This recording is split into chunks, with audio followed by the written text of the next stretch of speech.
নমস্কার বন্ধুরা, গল্পগুচ্ছ চ্যানেলে আবারও স্বাগত।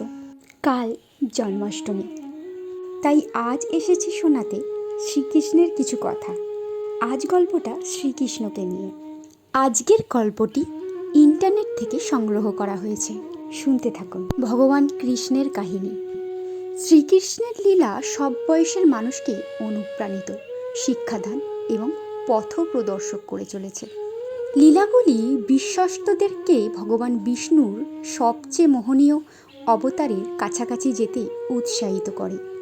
শ্রীকৃষ্ণের জীবনের প্রতিটি পর্যায় এমন গল্পে ভরা, যা আমাদেরকে মন্দকে অস্বীকার করতে, আমাদের জীবনকে ভালোবাসায় পূর্ণ করতে এবং যে কোনো পরিস্থিতিতে অন্যের প্রতি ভালো করতে শেখায়।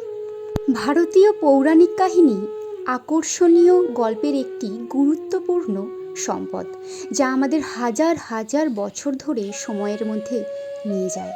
তবুও এই সমস্ত গল্পগুলি গভীর আধ্যাত্মিক অর্থ এবং গুরুত্বপূর্ণ পাঠ বহন করে, যা আমাদের জীবনে এগিয়ে যেতে সাহায্য করতে পারে। শ্রীকৃষ্ণের লীলাগুলি আকর্ষণীয় গল্পের আকারেই উপস্থাপন করা হয়েছে, যা আমাদের ঐশ্বরিক অভিজ্ঞতা পেতে এবং জ্ঞানী পাঠ নিতে সাহায্য করতে পারে। একটি ঐশ্বরিক ব্যক্তিত্বের পাশাপাশি শ্রীকৃষ্ণ একটি বিশ্বাস ব্যবস্থা, যা আমাদের এই পৃথিবীতে ভালো করতে এবং মন্দ দূর করতে অনুপ্রাণিত করে। যেমনটি আমরা তার বাল্যলীলা থেকে শিখেছি। শ্রীকৃষ্ণের জন্ম 3100 খ্রিস্টপূর্বাব্দের কাছাকাছি বলে মনে করা হয়।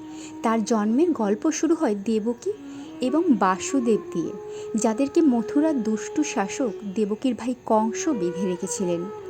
একজন কথক কংসকে ভবিষ্যৎবাণী করেছিলেন যে তিনি দেবকী এবং বাসুদেবের অষ্টম সন্তানের দ্বারা নিহত হবেন। তাই তিনি অশুভ ভবিষ্যৎবাণী রোধ করার জন্য তাদের বন্দি করার সিদ্ধান্ত নিয়েছিলেন। দেবতাদের হস্তক্ষেপের আগেই কংস দেবকীর প্রথম 6 সন্তানকে হত্যা করতে সক্ষম হন। এমন কাজ করার পর কংস ভেবেছিলেন যে তিনি তার ভাগ্য পরিবর্তন করেছেন, কিন্তু ভগবান বিষ্ণুর অন্য পরিকল্পনা ছিল। তাদের সপ্তম সন্তানের জন্মের আগে দেবী যোগমায়া বলরাম নামের শিশুটিকে দেবকীর কাছ থেকে রোহিণীর গর্ভে নিয়ে যান। রোহিণী ছিলেন বাসুদেবের অন্য স্ত্রী। অষ্টম শিশুর জন্মের সময় কংস বিশ্বাস করেছিলেন যে তিনি ভবিষ্যৎবাণী শিশুটিকে হত্যা করে তার মৃত্যু এড়াতে চলেছেন। শ্রীকৃষ্ণের জন্মের দিনে কালো মেঘ আকাশে ঢেকে গিয়েছিল এবং প্রবল বৃষ্টি শুরু হয়েছিল।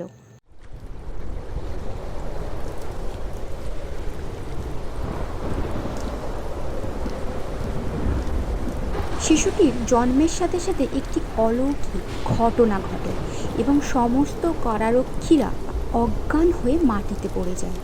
বাসুদেব দেখলেন কারাগারের দরজা খোলা এবং শ্রীকৃষ্ণকে নিয়ে গেলেন, কিন্তু যমুনা নদী প্লাবিত হয়েছে। তিনি নদীর মধ্যে হাঁটতে শুরু করার সাথে সাথে তিনি লক্ষ্য করলেন যে জল তাকে যেতে দিচ্ছে এবং সে হাঁটতে পারছে। তিনি নন্দ এবং যশোদার বাড়িতে হেঁটে যান, তাদের কন্যাকে ভগবান কৃষ্ণের সাথে প্রতিস্থাপন করেন এবং কারাগারে ফিরে আসেন। কংস যখন শিশুকন্যাকে হত্যা করার চেষ্টা করেছিলেন, তখন তিনি নিজেকে তার হাত থেকে মুক্ত করেছিলেন। এরপর আস্তে আস্তে ছোট্ট শ্রীকৃষ্ণ বেড়ে ওঠে যশোদার কোলে। আজ এই পর্যন্তই। সবাইকে জানাই শুভ জন্মাষ্টমী। আপনাদের জন্মাষ্টমীর দিনটি প্রেমপূর্ণ ও ভক্তিপূর্ণ হোক। ফিরে আসবো পরের গল্প নিয়ে। ভালো থাকবেন, সুস্থ থাকবেন, আনন্দে থাকবেন।